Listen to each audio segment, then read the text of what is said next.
ఎవరు?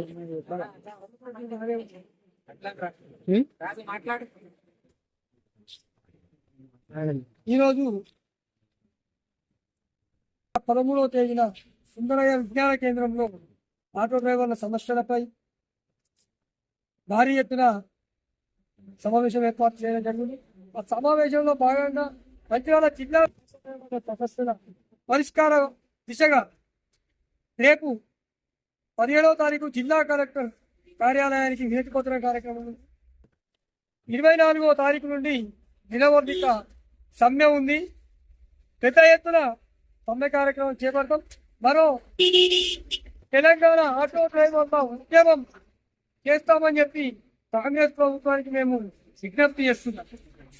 విషయం ఎందుకు ఎంత దూరం వచ్చిందంటే, తెలంగాణ రాష్ట్రంలో గతంలో ఉన్న ప్రభుత్వం కూడా ఆటో డ్రైవర్లకు సంక్షేమ పోషిస్తానని ఇయ్యలే. ట్యాక్సీ మాత్రం మాఫీ చేసింది. 350 రూపాయల ట్యాక్సీ మాత్రం ఆ ప్రభుత్వం మాఫీ చేసింది. 10 ఏళ్ళు పాలించిన ఆటో డ్రైవర్లకు సంక్షేమ బోర్డు ఇవ్వలేకపోయింది. సరే, ఆ ప్రభుత్వం అంటే పోయింది. ఇప్పుడు కొత్తగా వచ్చిన ప్రభుత్వం కాంగ్రెస్ ప్రభుత్వం మేనిఫెస్టోలో పెట్టిన విధంగా ఏదైతే ఆటో డ్రైవర్లకు మహాలక్ష్మి పథకం తీసుకొచ్చినందున సంవత్సరానికి 12,000 రూపాయలు ఇస్తారని వాళ్ళే చెప్పింది. మేము అడగలే వాళ్ళని, వాళ్ళే చెప్పిండు. ఆ పైసలు ఇప్పుడు 36 నెలలు అవుతుంది. సంవత్సరానికి 12,000, 36 నెలలు, 36,000 కాంగ్రెస్ ప్రభుత్వం రేవంత్ రెడ్డి గారు తీసుకొచ్చి ఫస్ట్ ఇవ్వండి. మీరు ఇచ్చినాక ఏదైతే మీరు సంక్షేమ బోర్డు ఏర్పాటు చేస్తామన్నదో సంక్షేమ బోర్డు ఏర్పాటు చేయాలి.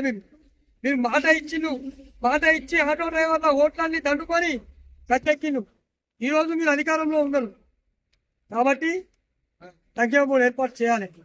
మూడోది, ఆటో నగర్ ఏర్పాటు చేస్తామని చెప్తుంటాం. ఆటో నగర్ను తక్షణమే ఏర్పాటు చేయాలని చెప్పి కూడా మేము డిమాండ్గా చెప్తున్నాం.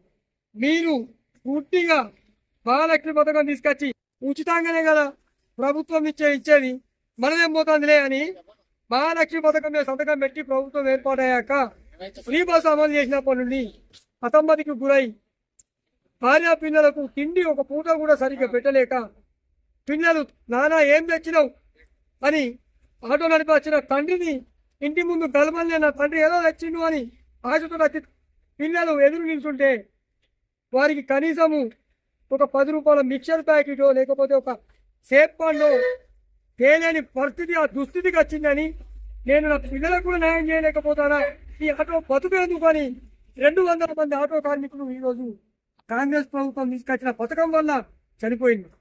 కాబట్టి ఆటో డ్రైవర్లారా, బెల్లంపల్లి నియోజకవర్గంలో అందరి ఆటో డ్రైవర్లకు తెలియజేస్తున్నాం, ఈ పరిస్థితి ఇంకెవరికి కూడా రావద్దు. ఏదైనా సమస్య ఉంటే కొట్లాడి సాధించుకున్నాం. మీకు మేమున్నాం, మీ వెంట ఆటో డ్రైవర్లుగా ఉద్యమిస్తాం. తెలంగాణ రాష్ట్రం ఉంటానే వచ్చిందా, ఒక జేఏసీగా ఏర్పడి అన్ని సంఘాలు కొట్లాడి ఆటో సమస్య తెలంగాణ రాష్ట్రం సాధించుకుంటాం. అదే విధంగా ఈరోజు కొట్లాడి మళ్ళా ఆటో డ్రైవర్ల హక్కులను సాధించుకున్నాం. వాళ్ళు ఇచ్చిన పథకాలు అమలు చేసే వరకు వాళ్ళని విడిచిపెట్టేది లేదు. ఏదైతే ఈరోజు కొత్తగా మళ్ళా ఆటో డ్రైవర్లను ఇప్పటికే 2,000 మందిని ఆత్మహత్యలకు గురి చేసిన కాంగ్రెస్ ప్రభుత్వం మళ్ళీ ఈవీ ఆటోలు, ఎలక్ట్రికల్ ఆటోలు ఆర్టీసీలో తీసుకొస్తుంది. అంటే వీరి ఉద్దేశం ఏంటి? ఆటో డ్రైవింగ్ లైసెన్స్ కూడా రద్దు చేసింది. దీనిపైన వీళ్ళ పూర్తిగా ఏముంది అది బయట పెట్టాలి. బయట పెట్టని ఏదైనా ఆటో డ్రైవర్లు మొత్తం రోడ్లపైకి వచ్చి రాస్తా రోకోలు ధర్నాలు చేస్తారు అని కూడా మేము ఈ సభాముఖంగా కూడా తెలియజేస్తున్నాం. మీరు ఇచ్చిన హామీల కోసమే మేము అవి అమలు చేయాలని చెప్పి అడుగుతున్నాం. మేము కోరుతాం, మా కోరికలు మేము కోరతలేం. మీరు ఆర్టీసీ ఏదైతే ఆటోలు తీసుకొస్తామనుకున్నో తక్షణంగా విరమించుకోవాలి. విరమించుకొని ఈ ఆటో డ్రైవర్లకు న్యాయం చేయాలి. మీరు గత 20 ఏళ్ల కిందట ప్రైవేట్ బస్సు ఉంటే ఆర్టీసీ ప్రైవేట్ బస్సులకు ధీటుగా 4-5 బస్సులను తీసుకొచ్చి రాష్ట్ర వ్యాప్తంగా ప్రైవేట్ సంస్థను మొత్తానికి ప్రైవేట్ బస్సులే లేకుండా అంతరించింది. ఇప్పుడు కొత్తగా హైదరాబాద్లో, వరంగల్లో తీసుకొద్దామని అలాన్ని అమలు చేయనీయం. ఏదైతే గతంలో ఆర్టీసీ బస్సులో తలలో ఈసారి కూడా అప్పుడు అనుభవించే ఆలోచన చేస్తున్నారో ఆలోచన పనిచేయాలి. మేము ఈవీ ఆటోలని బస్ స్టాండ్ నుంచి బయటికి వెళ్ళనివ్వం. బస్ స్టాండ్లని ముట్టడిచ్చి ఆటో డ్రైవర్లు హక్కులు కాపాడుకుంటాం. రేపు కలెక్టర్ కార్యాలయానికి కూడా 10,000 మందికి తగ్గకుండా వినతి పత్ర కార్యక్రమం ఇవ్వాలని మేము నిర్ణయించుకున్నాం. 24వ తేదీన సప్తసాయిలను బోధిస్తాం. మరో తెలంగాణ ఆటో ఉద్యమం సాగిస్తామని చెప్పి కూడా ఈరోజు ఏదైతే ఆగినపల్లి కోటపల్లి ఆటో డ్రైవర్ ఉన్నారో వాళ్ళందరికీ కూడా తెలియజేస్తున్నాం. రేపు మన అప్పులు సాధిస్తున్నాం కాబట్టి 50 ఏళ్ళకే ఆటో డ్రైవర్ పింఛన్ రావాలని ఒక నినాదం ఉంది. చనిపోయిన ఆటో కార్మికులకు 25 లక్షల రూపాయలు నష్టపరిహారం కట్టాలని ఒకటి ఉంది. మన ఆటో డ్రైవర్లకు ఇస్తున్న 12,000 రూపాయలు కూడా ఇవ్వాలి. 50 సంవత్సరాలు నిండిన ఆటో డ్రైవర్లకు పింఛన్ ఖచ్చితంగా ఇవ్వాల్సిందే.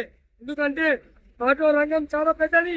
తెలంగాణ సంఖ్య 80,000 పైచులు ఆటో డ్రైవర్లే ఉన్నారు. ఆటో కార్మికుల ద్వారా మేము ప్రభుత్వానికి డీజిల్ ద్వారా, పెట్రోల్ ద్వారా, స్పేర్ పార్ట్స్ ద్వారా, ప్రతి ఒక్క వస్తువు ఆటో కొనుగోలు ద్వారా కూడా ప్రభుత్వానికి మేము ట్యాక్సీ కడుతున్నాం. మా ట్యాక్సీలతోటే మీరు సంక్షేమ బోర్డు ఏర్పాటు చేయొచ్చు. మీరు ప్రత్యేకంగా బడ్జెట్ కూడా కేటాయించాల్సిన అవసరం లేదని కూడా మేము సందర్భంలో తెలియజేస్తున్నాం. రేపు కలెక్టర్ కార్యాలయం అయిపోయిన వెంటనే ఎల్లుండి వరకు మీరు ప్రభుత్వం నుంచి ఆలోచన చేసి ఇన్ని సంఘాలను పిలిపించి మాట్లాడి ఆటో డ్రైవర్లకు ఇచ్చిన హామీలు ఫస్ట్ సంక్షేమ బోర్డు ఏర్పాటు చేయాలి. మీరు ఏవైతే నిర్ణయాలు తీసుకున్నారో అవన్నీ అమలు చేసే వరకు కూడా మా యొక్క నిరవర్తిక సమ్మె ఆగదు. 24వ తారీఖు నుంచి కొనసాగిస్తామని తెలియజేస్తున్నాం. ఖబర్దార్ గుర్తుంచుకోండి, 33 జిల్లాల్లో ఉన్నటువంటి ప్రతి ఒక్క ఎమ్మెల్యే ఆటో డ్రైవర్ గురించి మాట్లాడాల్సిన బాధ్యత ఉంది. మీకు మా ఆటోలు పబ్లిసిటీ కోసం మీకు బ్యానర్లు కట్టుకొని పిచ్చి కుక్కల లెక్క మేము వాడ తిరిగి మిమ్మల్ని క్యాన్వాసింగ్ చేపించి భుజాలు ఎత్తుకొని కూడా గెలిపించిన ఆటో డ్రైవర్లు ఉన్నారు. ఈ రోజు వరకు వాళ్ళకు కూడా విజ్ఞప్తి చేస్తున్నాం. మీరు ఏ విధంగా అయితే క్యాన్వాసింగ్ చేసిందో నెక్స్ట్ రానున్న ఎలక్షన్ లో ఈ అమలు చేయకపోతే ఒక్క రాజకీయ నాయకులకు ఎంగేజ్మెంట్ కూడా పెట్టారు. వాళ్ళు ఇచ్చే 1000 రూపాయలు కూడా మనకు అవసరం లేదు. దాన్ని బహిష్కరించాలని కూడా ఈ రోజు నేను తెలియజేస్తున్నాను. ఆటో డ్రైవర్ల ఐక్యత.